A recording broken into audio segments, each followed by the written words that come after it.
بسم اللہ الرحمن الرحیم۔ السلام علیکم۔ اقرار کے لمحے دوسری قسط۔ فسطینہ کو اسے چڑھانے میں بڑا مزہ آتا تھا۔ ایک دن تو اس نے حد ہی کر دی۔ اشمل کا فزکس کا ٹیسٹ تھا۔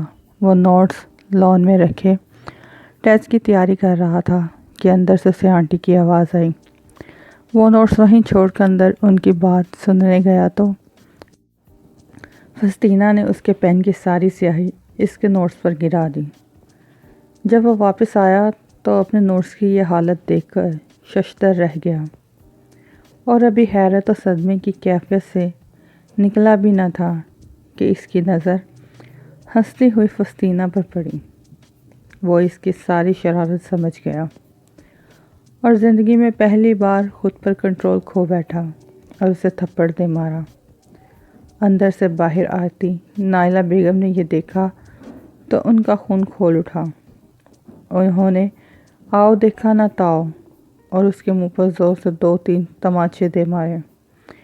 احسان فراموش، نمک حرام ہمارے ٹکڑوں پر پلتا ہے اور ہمیں ہی آنکھیں دکھاتا ہے۔ دکھا دی نا اپنی اوقات، انہوں نے زہر خند لہجے میں کہا۔ اشمل ملک اپنی اس تصدیق پر ساکت رہ گیا اور پھر اپنی کتابیں سمیٹ کر چپ چاپ چلا گیا۔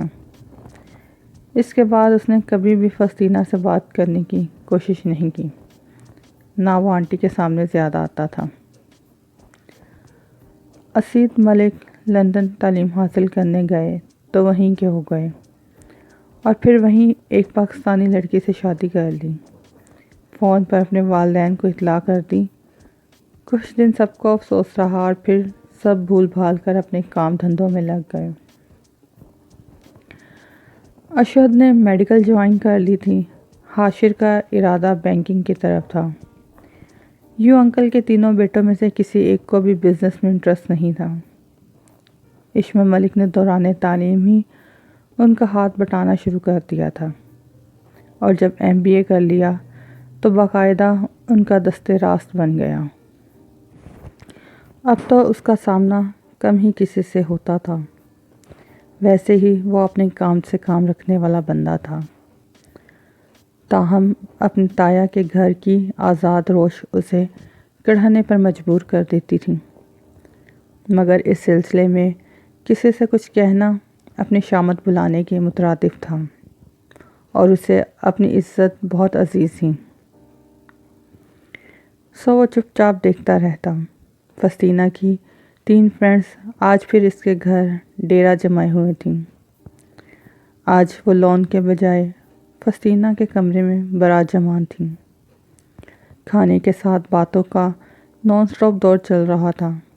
نیلم، تمہارے پرپوزل کا کیا بنا؟ عائزہ کو یاد آیا تو نیلم سے پوچھا، جس کا آج کل بڑا زبردست پرپوزل آیا ہوا تھا۔ نتھنگ، ابھی انڈر ڈسکشن ہے، وہ لاپرواہی سے بولتی ہوئی نیم کو منہ میں ڈالنے لگی۔ کیا بات ہے، تم لوگ کس بات پر اتنی سول بچار کر رہے ہو؟ میں نے تمہارے کزن کو دیکھا ہوا ہے، اچھا خاصا گڈ لکنگ اور سمارٹ ہے اور پھر فورن کوالیفائڈ بھی ہے اور براڈ مائنڈ بھی لگتا ہے۔ نیلم کے انداز میں لاپرواہی ہنوز تھی۔ تم کیا کہتی ہو؟ فسطینہ نے پوچھا۔ بھائی میں کیا کہوں گی، میری اپنی تو کوئی چوائس ہے ہی نہیں۔ وکی اچھا لڑکا ہے، دیکھو کیا ہوتا ہے۔ اس نے کندھے اچکائے۔ فصیح یار، تمہیں تو کم از کم ادھر ادھر دیکھنے کی ضرورت نہیں پڑے گی، عائزہ نے کہا تو فسطینہ نے ناسمجھی سے اسے دیکھا۔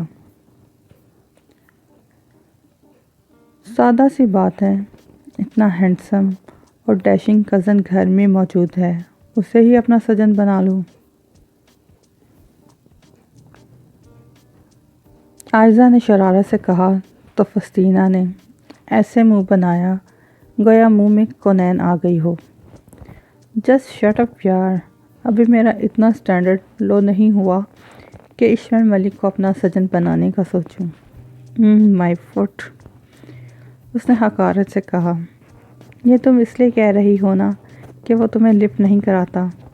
ورنہ آج تم ہی اس کی تعریف کے پل باندھ رہی ہوتی۔ فائزہ نے تمسخرانہ انداز میں کہہ کر اسے جلتے توے پر بٹھا دیا۔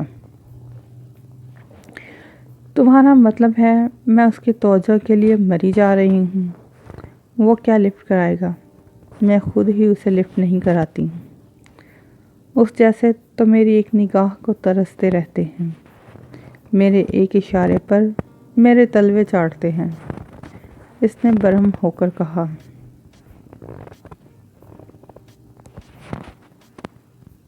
اور اگر تم اس کو زیر کر لو تو ہم تمہیں مان جائیں گے، فائزہ نے عجیب سے لہجے میں کہا۔ کیا مطلب؟ میں سمجھی نہیں۔ مطلب اگر تم اشمل ملک کو اپنے حسن کے جال میں پھانس لو تو ہم تمہیں مان جائیں گے۔ اس نے انداز پر اصرار سا کر لیا۔ نیلم اور عائزہ بھی حیرت سے اسے دیکھنے لگیں۔ چیلنج کر رہی ہو مجھے؟ اس نے فائزہ کی آنکھوں میں دیکھتے ہوئے کہا۔ یس آف کورس، فائزہ نے مسکرا کر کہا۔ اوکے ڈن، اس نے جلدی سے کہا۔ یہ تم لوگ کیا بے وقوفی کی باتیں کر رہے ہو؟ وسیع، کیا ہو گیا ہے تمہیں؟ کچھ اندازہ بھی ہے تمہیں تم کس قسم کا چیلنج قبول کر رہی ہو؟ یہ کوئی چھوٹی موٹی بات نہیں ہے۔ نیلم جو ان چاروں میں کچھ سمجھدار تھی، اس نے فستینہ کو ڈانٹا۔ چیلنج از چیلنج، اور فستینہ ملک کبھی اپنی بات سے ہٹتی نہیں۔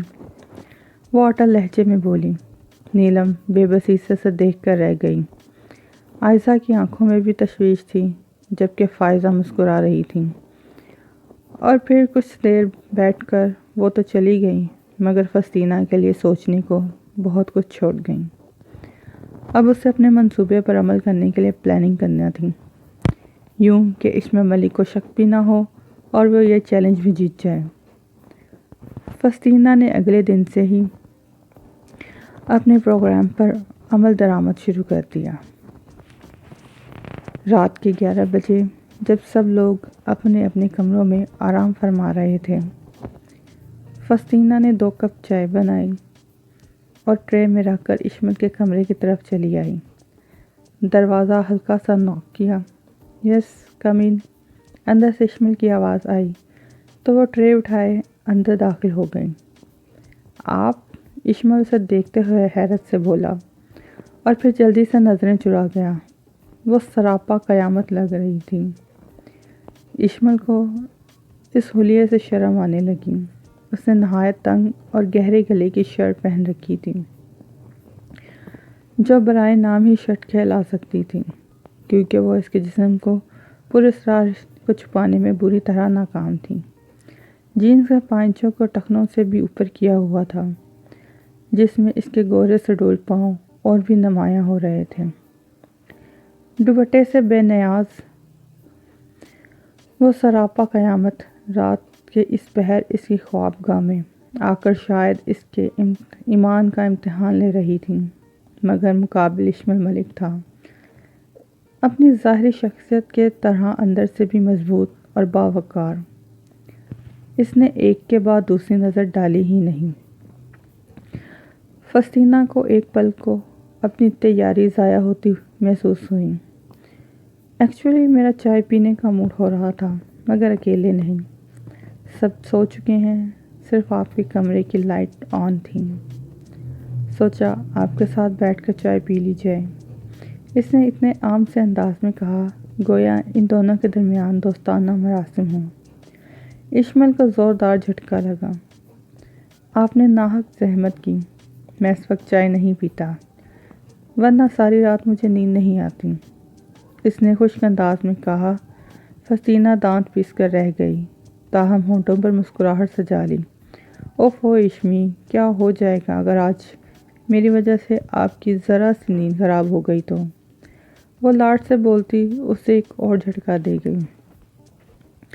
یا اللہ، آج تو میں نے غور نہیں کیا کہ سورج کس طرف سے نکلا ہے، مگر یہ لڑکی رات کے پہر مجھے جھٹکے دے کر یقیناً میرا ہارٹ فیل کر دے گی۔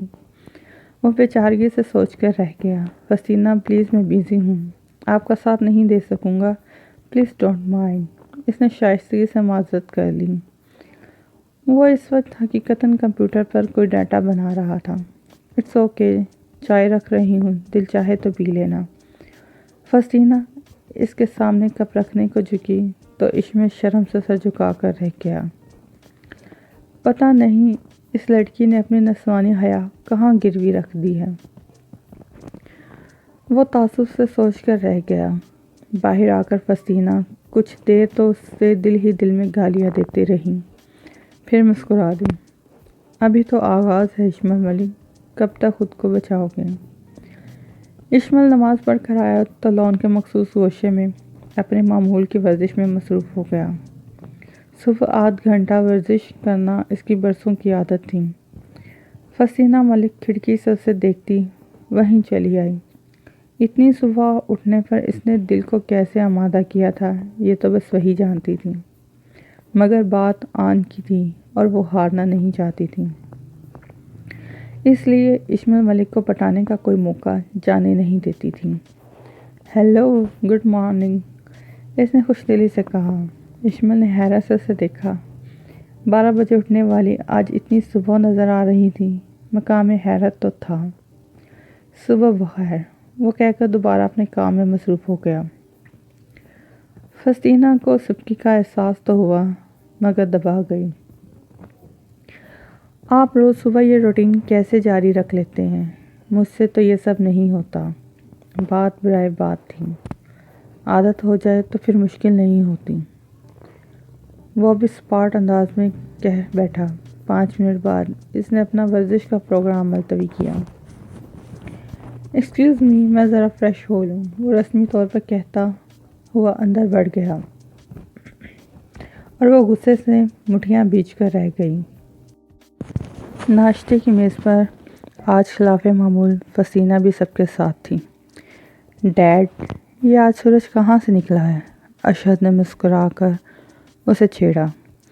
ڈیڈ پلیز سمجھا دیجیے بھائی کو، اس نے ظہیر ملک سے لاڈ کیا۔ بھائی اشہد، نہ تنگ کرو میری بیٹی کو، انہوں نے اشہد کو کہہ کر اسے ساتھ لگایا۔ اشمل خاموشی سے ناشتہ کرتا رہا۔ فسطینہ گاہے بگاہے اس پر ایک مہربان نظر ڈال دیتی جو اسے سخت اچنبھے میں مبتلا کر رہی تھی۔ انکل، مسٹر زنگ آج ہم سے میٹنگ کرنا چاہ رہے ہیں، اشمل نے ناشتہ کرتے ہوئے ظہیر ملک سے کہا۔ دیٹس گڈ، پھر کب رکھیں ان سے میٹنگ؟ انہوں نے اسی سے مشورہ کیا۔